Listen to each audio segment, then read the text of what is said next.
Email is well established as an essential communication tool in any professional context.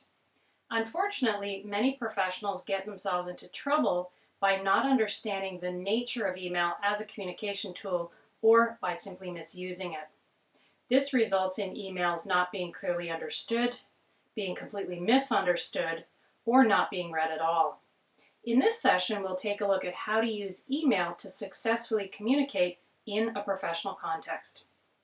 We'll start the session by taking a look at the characteristics of email as a communication tool in a professional context. Then we'll take a look at the do's and don'ts, or the rules, when completing each of the components of an email. We'll then move on to discuss the legal considerations that go along with the use of email in a professional context. And then we'll wrap the session up just with a few reminders and tips. So let's get started.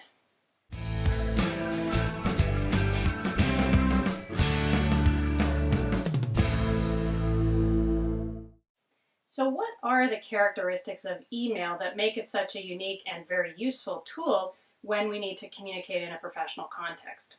I'm not going to answer that for you right away. I'd like you to pause the video and then take a look at Activity 1 on your handout. This activity requires you to read different statements about email and then decide if each statement is true or false.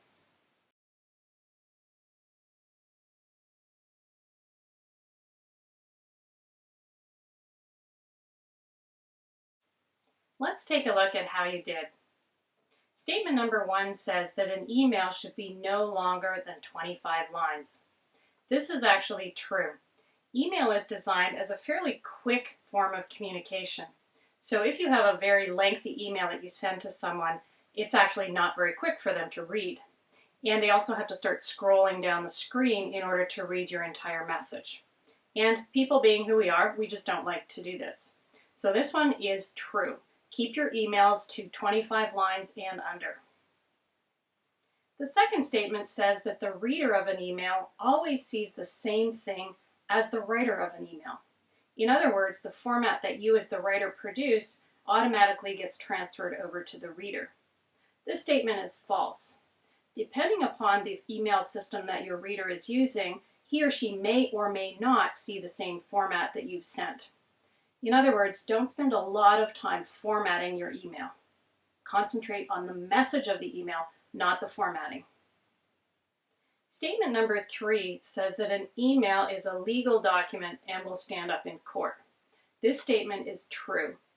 We often forget that what we write in an email can be retrieved and can be kept for legal purposes. So be very careful about what you write in an email because you don't want to get yourself into legal trouble. Statement number 4 says that an email is like a written telephone call. This is a bit of a trick question. It's a little bit true and a little bit false. An email is like a written telephone call because it's very fluid. It goes back and forth until the two parties are finished with their communication. However, it's not like a telephone call because it is in writing. Because it's written, we can take, if we want, a little bit more time to think through what we're saying.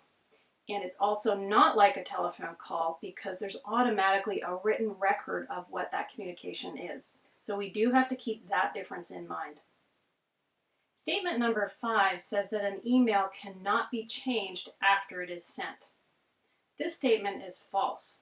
People can go in and change or add things to the emails that you've sent. So we've all experienced email communication where one person sends a set of questions, the other person goes back in and adds the answers directly into that email. We have to keep this in mind because if we are sending emails about sensitive subject matter, it's a really good idea to keep the original, so we have proof of what was originally said in that email. Statement number 6 says that an email sent through a company's server is that company's property. This is true. And we often forget this. Whenever we're sending things through our company's email address and our company's server, whatever we send belongs to the company. So we want to be very careful about mixing personal and professional communication when using our company email. Statement number 7 says that an email has the same structure or format as a letter. This is another trick question. This one is both true and false. One of the nice things with email is that we have a lot of flexibility when we're deciding how formal and how structured we want our email to be. We can send an email that is formatted almost exactly like a letter. And it's very formal, it's got a nice heading, it's got a body and a formal signature. However, we can also send email that's very informal, just 1 or 2 lines. So this is true if that's how we want to use our email. We can format it exactly like a letter. Statement number 8 says that an email is less formal than a letter. This is another trick question. Once again, we can format our email very formally or very informally. And this is one of the beauties of email. We can select, based on who our audience is, whether we want to be very formal or very informal. Statement number 9 says that we can stop a reader from forwarding our email to someone else. This one is actually false. Most email systems do have some type of system where we can block the forwarding of an email that we send to someone. So that sends a very clear message to the reader that we want that communication to stop with that person. Unfortunately, if the reader is a technical person and has a bit of technical know-how, he or she can figure out a way to get around that blocking system and forward the email on. We'll take a look at statements 10 and 11 together. 10 says that email will replace the fax, and 11 says that email will itself be replaced by texting. This is really interesting, and we really don't know the answer to either of these questions. The jury's kind of still out, but it really addresses the issue of technologies replacing each other. So email has become accepted as a legal document, and more professional traffic is going through email. But there are a few industries and a few contexts where faxes are still the way to go. The same thing with texting. Texting is faster even than email and even shorter than email, but texting doesn't have the formality that email allows. So we really don't know what will happen with all 3 of these technologies, but it's fun to speculate. Here's a brief summary of the characteristics of email as a communication tool. Because it's electronic, email communication is very rapid. It happens almost instantly. We should keep our email messages short, 25 lines or less. And we should not spend a lot of time on the formatting of our email because our reader might not see that same formatting. We have a wide range of formality that we can build into our email if we want to. We can go very formal or we can go very informal. There are 2 things we have to remember, however. We have to remember that our reader, if he or she wants, can go back in and change our email. So we always want to keep that original. And we have to remember that our email is a legal document. It will hold up in court. And any email that we send through company servers or a company email address belongs to that company.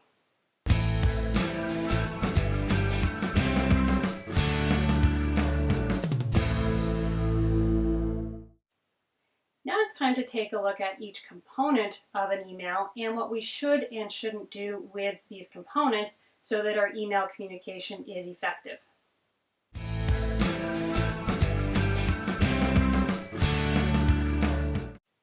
We'll start by taking a look at the address component.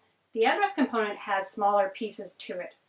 What I'd like you to do is take a look at activity number 2 and see if you can match the pieces of the address component with rules that address those particular pieces. And here's a hint, there might be more than one rule to go with each address piece. So give it a go.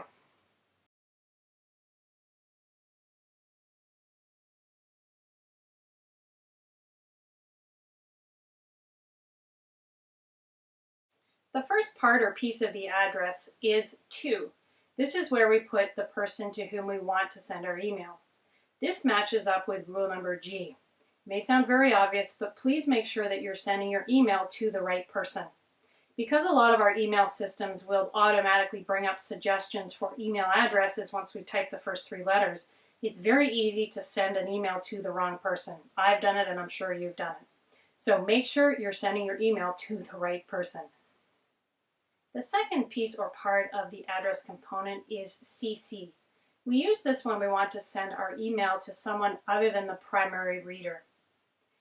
The correct rule that goes here is rule number D. Only use this if the other person absolutely needs to read your email. We've all been overloaded by emails that we just get copied on and copied on and copied on and copied on, And often we're reading these emails and wondering, well, why are you sending this to me? So the CC function unfortunately gets overused a lot. Only use this when the other person really needs to read this email. Part 3 of the address component is the BCC function, or blind CC.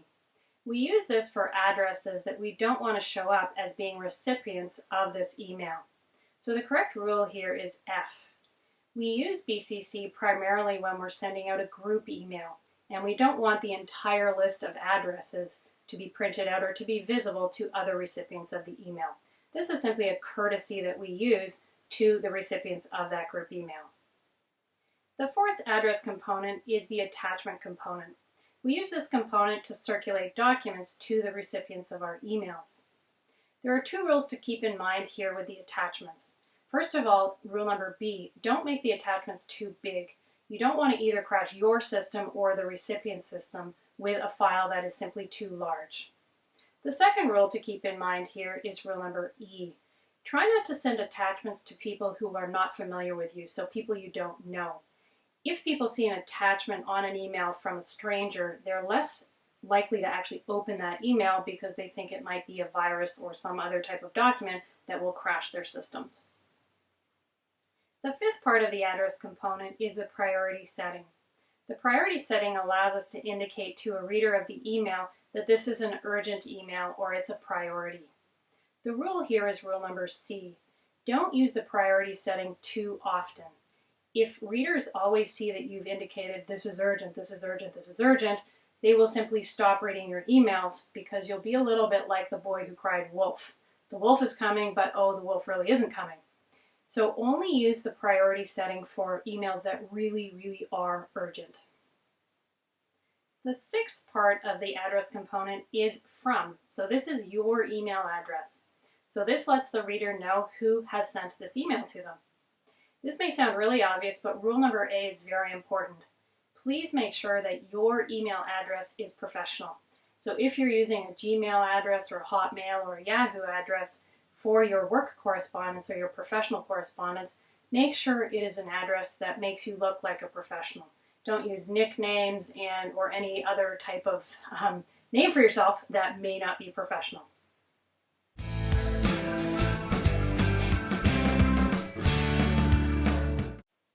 The next component we'll look at is the subject line. The subject line is the part of your email that tells the reader what your message is all about. Here's some guidelines to keep in mind when you're working on your subject line. First of all, make sure you actually have a subject line. Don't leave this part of your email blank. Make sure your subject line is meaningful. So you want to have a match between your subject line and then what your message actually is. Try to be specific rather than vague in your subject line. And try to keep your subject line to 6 words or less. Finally, don't overuse words like urgent or important in your subject line. If you overuse these words, then your reader will simply turn off the urgency that you're trying to communicate. Take a look at Activity 3 on your handout. You'll see a list of possible subject lines for an email. Read each subject line and, using the guidelines that we've just reviewed, decide if each subject line is effective or ineffective. If you think it's effective, put E, and if you think it's ineffective, put I.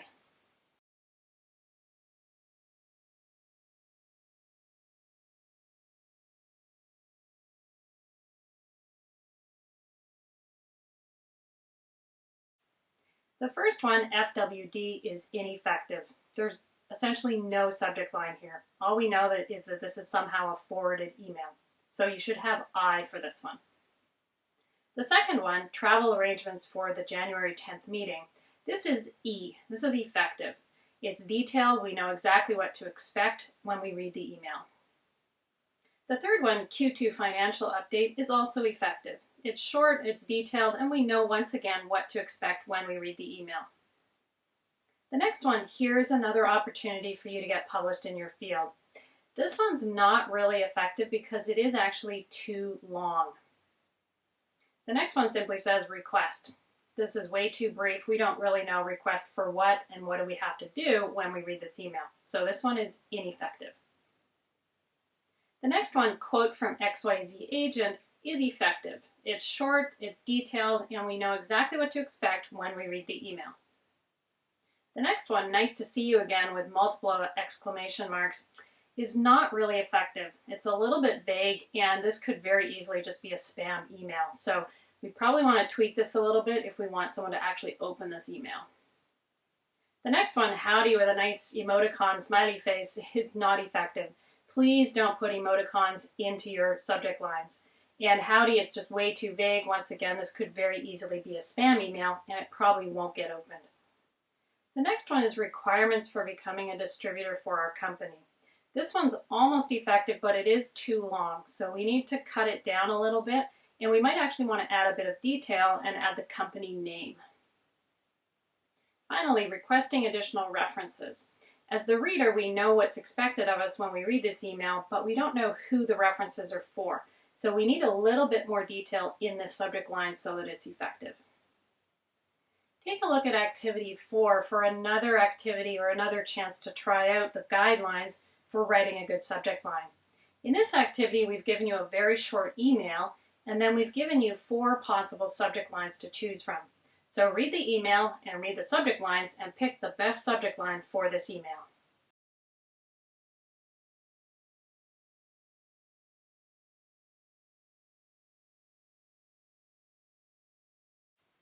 Hopefully you picked subject line C. Congratulations on your April job performance. This subject line is detailed and we know exactly what to expect when we open the email. Here's a final comment on the subject line of an email. You want to make sure that your subject line is effective so that people actually open your email.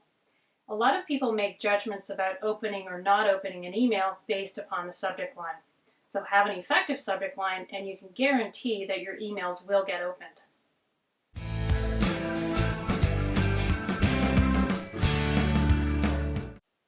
The next component of an email is the greeting. This is the part that starts your message. You can choose different levels of formality for your greeting depending upon your relationship with the reader. You can start your email with dear or to if you have a very, very formal relationship with the reader. You can use their title, so Mr., Ms., Mrs., or Professor or Doctor, or you can simply use their name if you're on a first name basis with the reader. If you don't know the reader, then you can use to whom it may concern.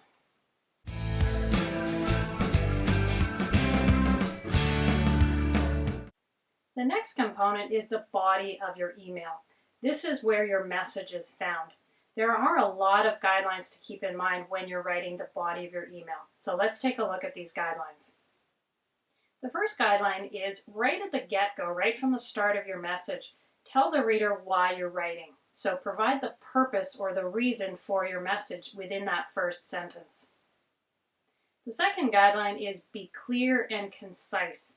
Tell the reader only what they need to know in this message. Don't go on or ramble on or have a really, really long message. So keep it concise. The third guideline sort of relates to the second guideline. Along with keeping your overall message concise, also keep your sentences short and concise. So 15 to 18 words per sentence. Don't have long, rambling, academic-sounding sentences. Guidelines 4 and 5 are about formatting.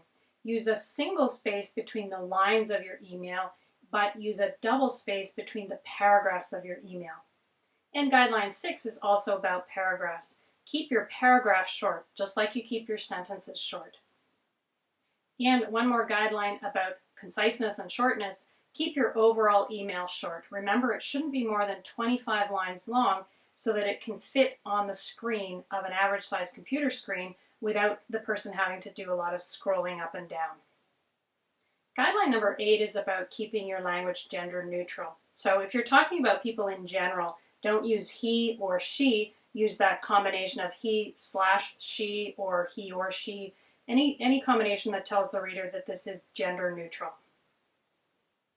Guideline number 9 is also about keeping things short. So use short words along with your short sentences and short paragraphs.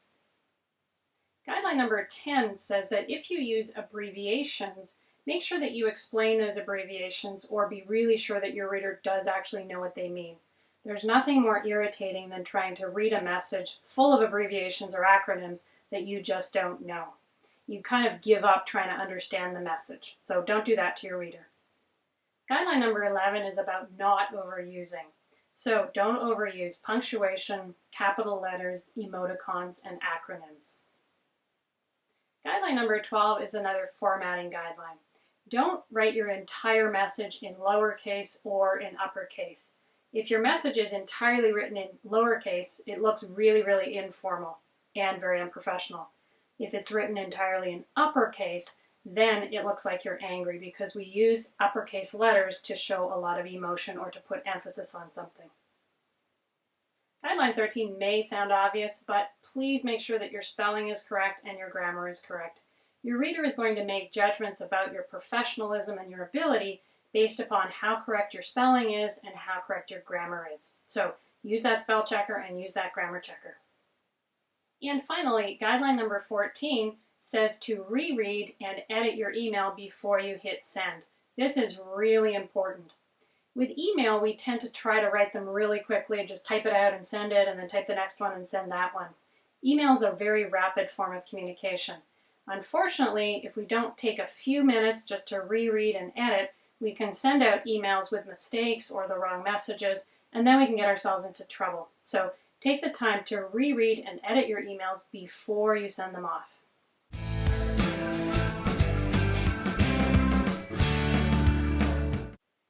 The final component of an email is the signature.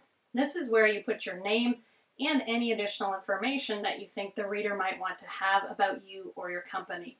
So this might include your job title, any qualifications you have, your company name, your company's email address, your phone number, your cell phone number, and how to access you on any pieces of social media. Make sure that your signature is not too long. You might want to consider having an internal signature that you use when communicating with people in your company, and an external signature, which obviously you use for communicating with people outside of your company.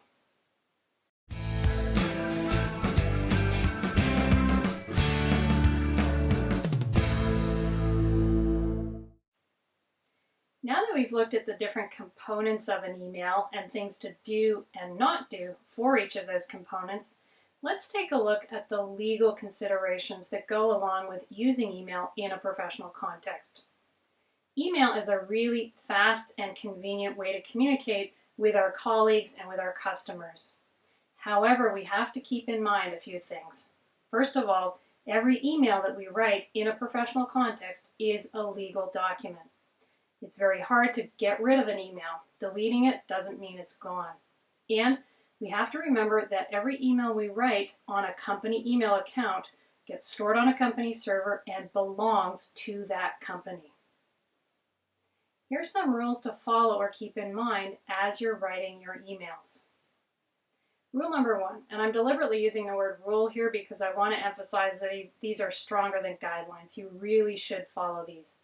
So rule number 1 is don't use email for highly confidential and highly personal communication. So for example, if you're discussing the performance of a staff member, or if you're discussing a problem you're having with a colleague, try to do that in a non-email format, either a face-to-face conversation or a telephone call. The second rule is don't copy a message you receive from someone or an attachment you receive from someone without their permission. So make sure someone whose email you're forwarding or copying knows that you're doing that. The third rule is don't cut and paste someone's words out of one email and put it into another email. In other words, don't take their words out of one context and put them into another context so that their meaning is twisted or changed. The fourth rule is that if a writer of an email has marked that email as confidential, don't forward it to anyone else. They've marked it as confidential for a reason, so respect that. The fifth rule is that if you receive an email by mistake that you should not have received, let the sender know that you were a mistaken recipient of this email, and then delete the email. Rule number 6 is the opposite situation. If you mistakenly send an email to someone, send them a quick follow-up message and say, sorry, I sent you this email by mistake. Would you mind deleting it? And rule number 7, and this one's really important, Don't send or forward any message that has any inappropriate language or any inappropriate message in it. So don't send jokes that are in very bad taste, don't send inflammatory messages, don't send libelous messages, or any message that puts someone down. So never, never, never send any message that could be interpreted as you going after somebody or discriminating against somebody or attacking somebody.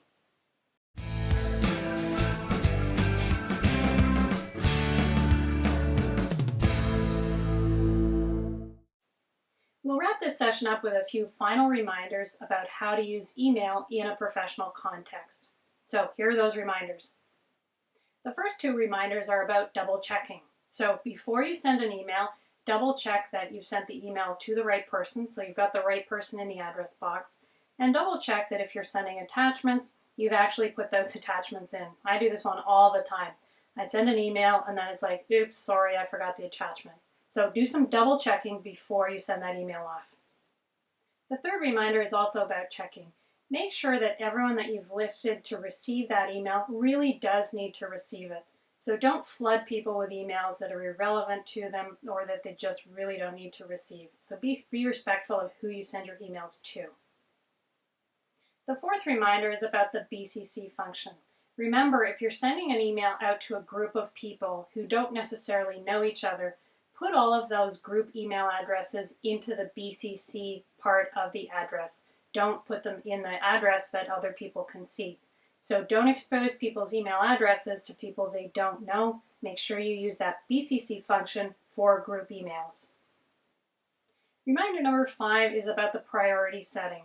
Remember, only use the priority setting indicating this is urgent or of high importance if your email really is urgent. Otherwise, people will start to ignore your urgency settings.